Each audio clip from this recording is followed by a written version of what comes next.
जय हिंद विद्यार्थी मित्रांनो, मी विनीत सर स्वागत करतो आपल्या सर्वांच्या युट्यूब चॅनलवर। तर विद्यार्थी मित्रांनो, डिप्लोमा तर झाला, आता डायरेक्ट सेकंड इयर इंजिनिअरिंगची ऍडमिशन प्रोसेस सुद्धा सुरू झालेली आहे आणि बऱ्याचशा विद्यार्थ्यांच्या मनात अजून सुद्धा भरपूर सारे डाऊट्स आहे। त्या सर्व प्रश्नांची उत्तरे, सर्व डाऊट्सचं सोल्युशन आजच्या व्हिडिओमध्ये मी घेऊन आलेलो आहे। तर विद्यार्थी मित्रांनो, शेवटपर्यंत व्हिडिओला नक्की पहा, तुमचे जेणेकरून तुमचे सर्व जे डाऊट्स असेल ना हे क्लिअर होतील म्हणजे होतील। तर बघा, सर्वात पहिला डाऊट तुम्हाला असा आलेला आहे की सर आता आमचं डिप्लोमा झाला पण आमचं मार्कशीट आलेलं नाहीये, मग आम्ही काय करावं? काहीच काळजी करू नका, जे ऑनलाईन मार्कशीट आहे ना त्याची प्रिंट तुम्ही अपलोड करू शकता, काही टेन्शन घ्यायची गरज नाहीये। त्यानंतर इतर डॉक्युमेंट्स आमचे आले नाहीये तर बघा अजून वेळ आहे, ठीक आहे ना। जर शेड्यूल जर तुम्ही बघितला, तुम्हाला सर्वांना माहिती असेल की शेड्यूल नुसार जर समजा बघायला झालं ना तर अजून सुद्धा बघा 7 जुलैला तुमचं रजिस्ट्रेशन प्रोसेस सुरू झालेली आहे। 19 जुलैपर्यंत तुम्ही रजिस्ट्रेशन करू शकता आणि हो, ही डेट थोडीशी पुढे जाऊ शकते, ठीक आहे ना। पण बघा, या भरोशावर राहू नका, आपापला फॉर्म आपण भरून ठेवायचा, डोक्याला ताण घ्यायचा नाही। आणि हो, तुम्हाला वाटतं की सर मग फॉर्म जर भरला आणि आमच्याकडे डॉक्युमेंट नसेल तर मग काय,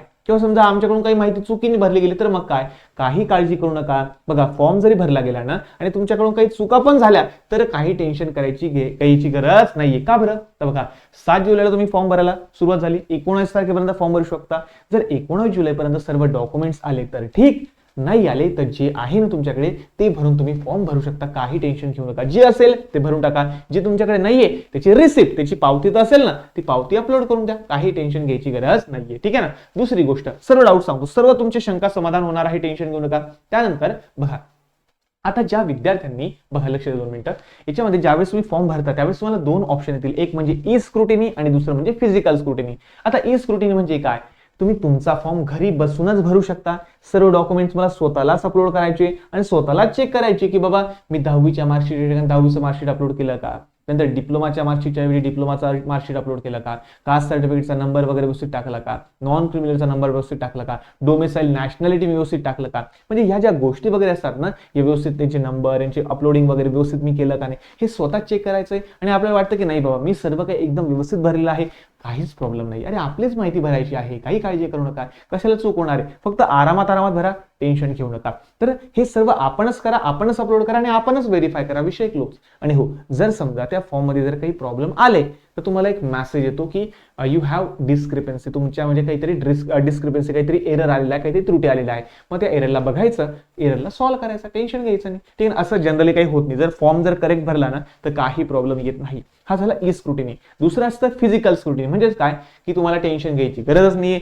डायरेक्ट आपले सर्व डॉक्युमेंट्स उचलायचे, सायबर कॅफेवर जायचं, फॉर्म भरायचा, ठीक आहे। फॉर्म भरल्यानंतर डॉक्युमेंट्स वगैरे अपलोड केले की ते सर्व ओरिजिनल डॉक्युमेंट्स घेऊन कॉलेजला जायचं, मग कॉलेजवाले त्याला व्हेरीफाय करतात। किंवा एक बेस्ट ऑप्शन सांगू तुम्हाला, डोक्याला कटकटच नाही, डायरेक्टली सांगू का, जवळच्या एखाद्या कॉलेजला जायचं, बरोबर आहे, त्या कॉलेजला जायचं आणि मग म्हणायचं की आम्हाला इच्छा आहे तुमच्या कॉलेजला ऍडमिशन घ्यायची, बघू का कॉलेज वगैरे थोडं पाहून यायचं, घुमून फिरून यायचं, बरोबर आहे, बघून घ्यायचं काय काय नाही, बरोबर आहे।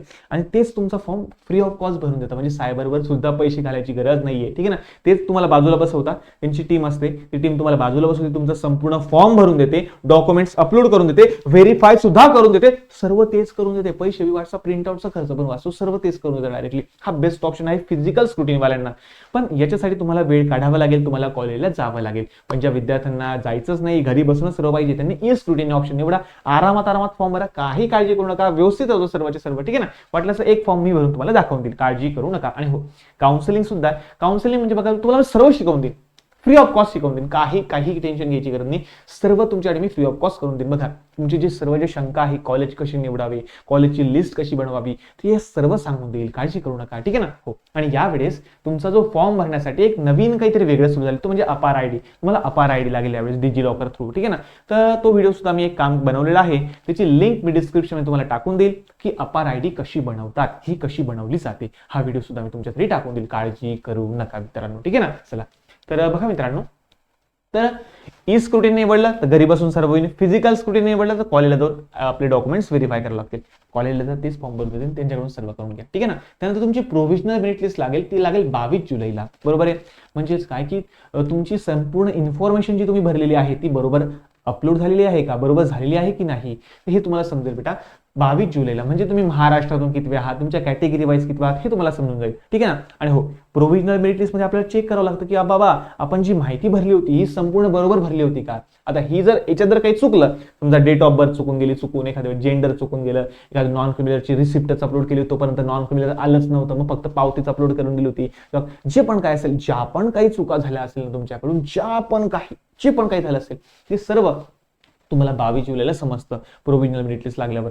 म्हणजे आपल्याला समजा अरे यार हे माझं चुकून गेलं होतं यार, मग ठीक आहे ना, काही टेन्शन घ्यायचं नाही. मग जर तुमच्याकडून काही चुका झाल्या असेल, काही डिस्क्रिपन्सी तुम्हाला आली असेल, तर तुम्हाला त्या चुका सुधारवण्यासाठी 23 ते 25 म्हणजे 23, 24, 25 अशा 3 दिवस तुम्हाला मिळतील तुमच्या चुका दुरुस्त करण्यासाठी. मग ह्या चुका कशा दुरुस्त करायच्या हे पण तुम्हाला मी लाईव्ह त्यावेळेस टाकून देईल. त्यासाठी मला एखाद्या फॉर्म मध्ये चूक करावं लागेल, ठीक आहे ना, सहसा होत नाही पण सांगतोय तुम्हाला. तर 23 जुलै ते 25 जुलैच्या दरम्यान तुम्हाला ज्या पण काही तुमच्या चुका झाल्या असेल या करेक्ट करण्यासाठी तुम्हाला संधी मिळणार आहे. त्यानंतर बघा 27 जुलैला तुमची लागणार आहे फायनल मेरिट लिस्ट. पण एक गोष्ट लक्षात घ्या मित्रांनो, एकदा का फायनल मेरिट लिस्ट लागली त्यानंतर तुमच्या कोणत्याही चुका या सुधरवू शकत नाही, हे लक्षात ठेवा. म्हणजे ज्या पण काही तुमच्या मिस्टेक झाल्या असतात फॉर्म भरताना या तुम्हाला सुधरवता येणार नाही, आणि या सुधरवायच्या असेल तर लास्ट डेट आहे तुमची 23 ते 25. 27 ला एकदा का फायनल मेरिट लिस्ट लागली, तुमची कॅटेगरी जर ओबीसी असेल आणि तुम्ही डॉक्युमेंट सादर नाही करू शकले, पावत्या बी नाही तुमच्याकडे, काहीच नाही तुमच्याकडे, बरोबर आहे, तुम्ही डायरेक्टली ओपन मध्ये कन्वर्ट होऊन जाशाल, ठीक आहे ना. आणि जो बेसिक डिफरन्स जो आहे तुम्हाला माहिती असेल की 1000 रुपये लागताय रिझर्व्ह कॅटेगरी वाल्यांना आणि ओपन वाल्यांना लागतात 1300 रुपये. तर तुमचा जो 300 रुपयाचा जो डिफरन्स आहे तो तुम्हाला भरावा लागेल, बरं, हे लक्षात ठेवा. त्यामुळे सांगतोय की आता पण अजून वेळ आहे, भरपूर दिवस आहे अजून. तर बघा 17 तारखेपर्यंत तुमच्याकडे वेळ आहे. तर 17 तारखेपर्यंत तुम्ही 19 तारखेपर्यंत वेळ आहे, तुम्ही आरामात सर्व डॉक्युमेंट्स वगैरे काढून घ्या, आरामात सर्व भरा, वेळ आहे. अरे भरपूर सारे डॉक्युमेंट्स 8-10 दिवसात भेटून जातात, ठीक आहे ना. आणि नाही पण भेटले, पावत्या अपलोड करा, 23 तारखेपर्यंत येतील ना तुमच्याकडे सर्व.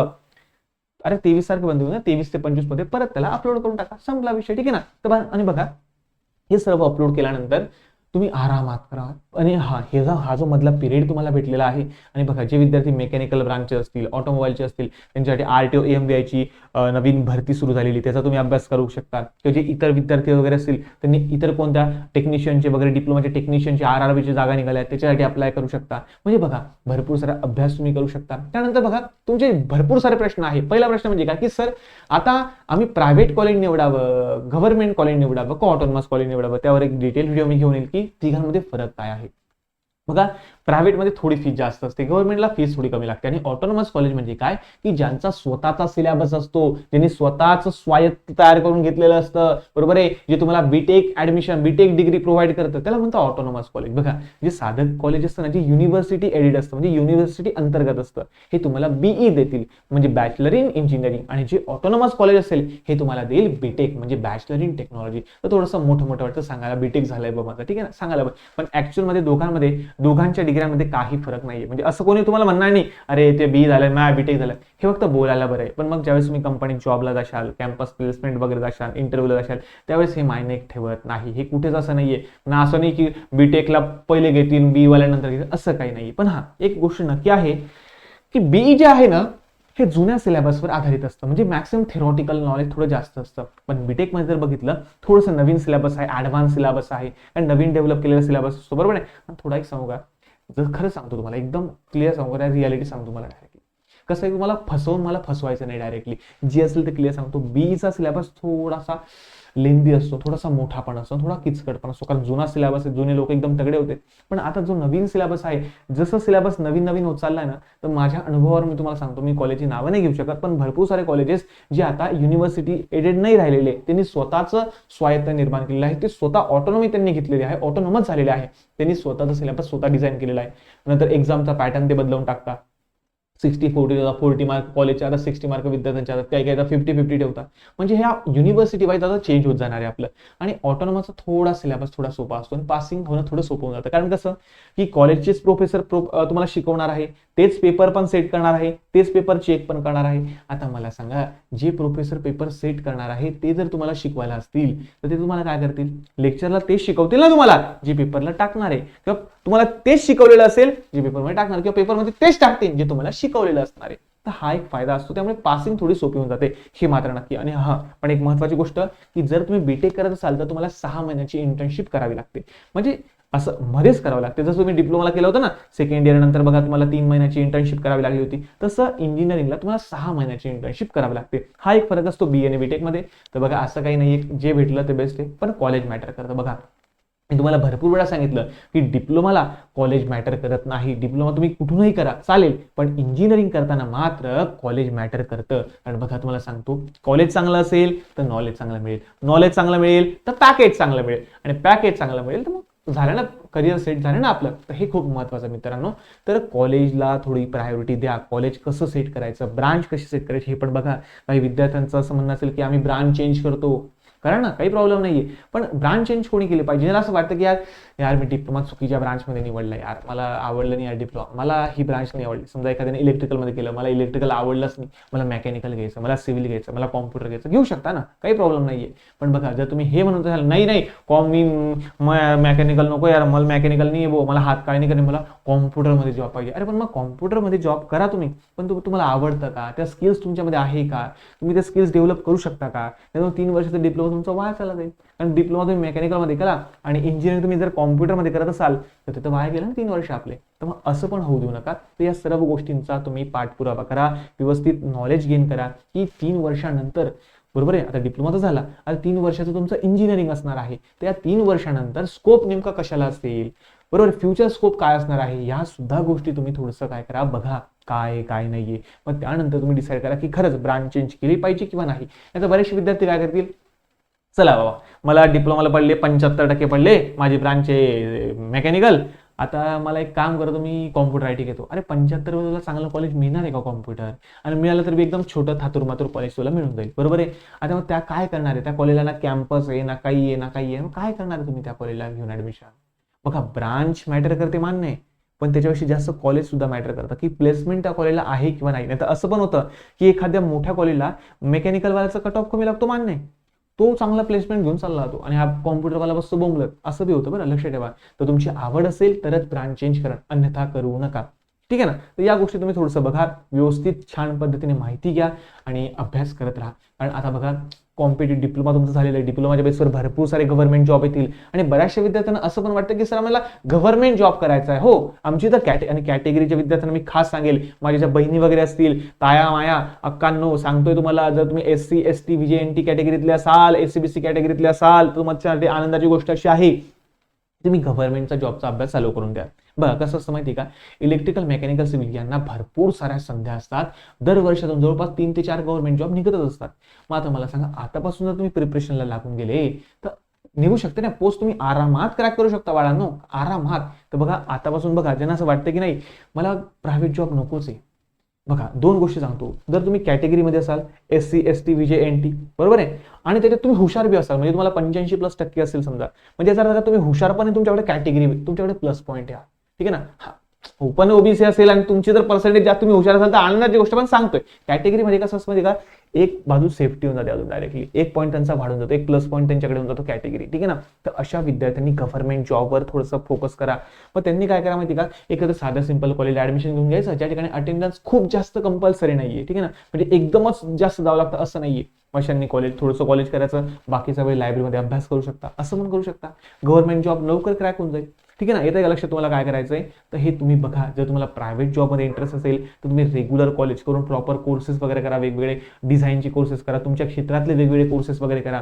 जर तुम्हाला असं वाटतं की नाही नाही मला गव्हर्नमेंट जॉबच करायचा आहे, मला प्रायव्हेटकडे जायचंच नाहीये, तर अशाने साधं सिंपल कॉलेज घ्या. का बरं एवढं मोठं महाग कॉलेज घेताय, आपण जे जिल्ह्यात शिकतो त्याच कॉलेजला ऍडमिशन घ्या, काही टेन्शन घेऊ नका, गव्हर्नमेंट जॉबचं प्रिपरेशन साईड बाय साईड चालू द्या. तर अशा या सर्व गोष्टी असतील. आणि हो, तुम्हाला आता जे जे प्रश्न पडताय अजून की सर या प्रश्नाचं उत्तर मला पाहिजे, या बघा काउन्सिलिंग वगैरे मी तुम्हाला सर्व काही फ्री ऑफ कॉस्ट प्रोव्हाइड करणार आहे, त्याबद्दल तुम्ही निश्चिंत राहा.